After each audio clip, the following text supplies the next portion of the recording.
பிரதமர் மோடியின் திருச்சி வருகையும் பாஜகவின் தேர்தல் வியூகமும் குறித்து இந்த சிறப்பு தொகுப்பில் தற்போது பார்க்கலாம்.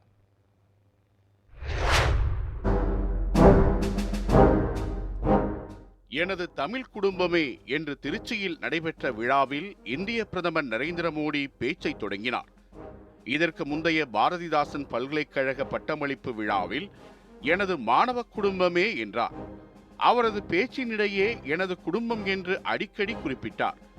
தமிழ்நாட்டுக்கு வருகை தந்தால் தனி சக்தி பெறுகிறேன் என்றார் அவர். ஆனால் அவரது வருகை தங்களுக்கு தனி உத்வேகத்தை கொடுத்துள்ளது என்கிறார்கள் பாஜகவினர். திருச்சி புதுக்கோட்டை சாலையில் அணிவகுத்த பாஜக கொடிகள், அரசு விழாவில் திரண்ட தொண்டர்களின் முழக்கம், குறிப்பாக முதலமைச்சர் மு.க.ஸ்டாலின் பேசும்போது மோடி மோடி என்று உரக்கச் சொன்னது அவர்களின் உற்சாகத்தை வெளிப்படுத்தியது. பல்கலைக்கழக பட்டமளிப்பு விழாவில் முதலமைச்சர் மு.க.ஸ்டாலின் பேசுகையில், சமூக நீதி புரட்சியை கல்வித்துறையில் திராவிட மாடல் அரசு நடத்தி வருகிறது, இன்னார்தான் படிக்க வேண்டும் என்று இருந்த நிலையை மாற்றி அனைவருக்கும் அனைத்து விதமான வாய்ப்புகளையும் உருவாக்கி தருகிறோம் என்று அரசியலையும் தொட்டு பேசினார். எங்கள் வாழ்வும் எங்கள் வளமும் மங்காத தமிழென்று சங்கே முழங்கு என்று திராவிட கொள்கையை தமிழ்நிலத்தில் முழங்கிய புரட்சி கவிஞர் பாரதிதாசன் பெயரால் அமைந்துள்ள பல்கலைக்கழகத்தில் பட்டமளிப்பு விழாவில் கலந்து கொள்வதில் மகிழ்ச்சி அடைகிறேன்.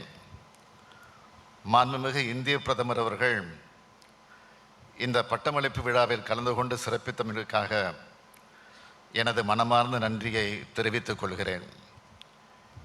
இந்தியாவிலேயே உயர்கல்வியில் சிறந்து விளங்கும் மாநிலம் தமிழ்நாடு. கல்வியில் சிறந்த என்ற எந்த பட்டியல் எடுத்தாலும் அதில் தமிழ்நாட்டு கல்வி நிறுவனங்கள் தான் அதிகமாக இடம்பெற்றிருக்கும்.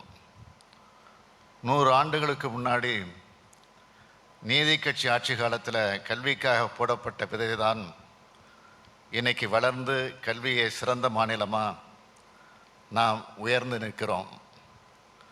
நமது திராவிட மாடல் அரசு அனைவருக்கும் கல்வி, அனைவருக்கும் கல்லூரி கல்வி, அனைவருக்கும் ஆராய்ச்சி கல்வின்ற இலக்கோடு தான் சமூக நீதி புரட்சியை கல்வித்துறையில் நடத்தி வருது. இன்னார் தான் படிக்கணும்னு இருந்த நிலையை மாற்றி அனைவருக்கும் அனைத்து விதமான வாய்ப்புகளையும் உருவாக்கி தரோம்.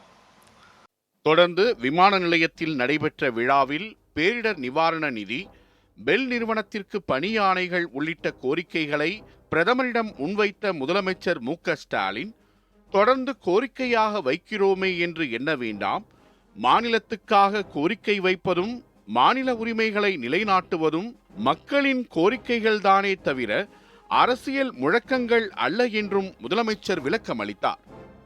நிறைவாக பேசிய பிரதமர் நரேந்திர மோடி, இந்தியாவின் வளர்ச்சியில் தமிழ்நாடு சிறந்த பங்களிப்பை அளிக்கிறது, முன்பை விட 3 மடங்கு அதிக நிதியை மத்திய அரசு தமிழ்நாட்டுக்கு அளித்துள்ளது, கடந்த 10 ஆண்டுகளில் மட்டும் மாநிலங்களுக்கு 120 லட்சம் கோடி நிதியை மத்திய அரசு அளித்துள்ளது, தமிழ்நாட்டு வளர்ச்சிக்கு மத்திய அரசு பெரும் நிதியை செலவிட்டு வருகிறது, தமிழ்நாட்டு இளைஞர்கள் மீது அசைக்க முடியாத நம்பிக்கை எனக்கு உள்ளது, அவர்களிடம் இருக்கும் உற்சாகம் வளர்ச்சியடைந்த இந்தியாவின் நம்பிக்கையாக மாறும் என்றார் பிரதமர் மோடி.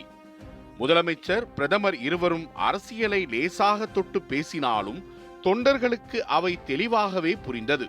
மாதா கி,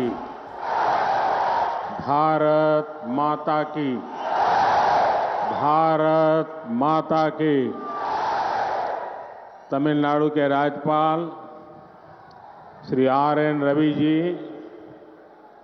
मुख्यमंत्री. புத்தாண்டில் இதுதான் முதல் பயணம் என்று பிரதமர் மோடி குறிப்பிட்டார்.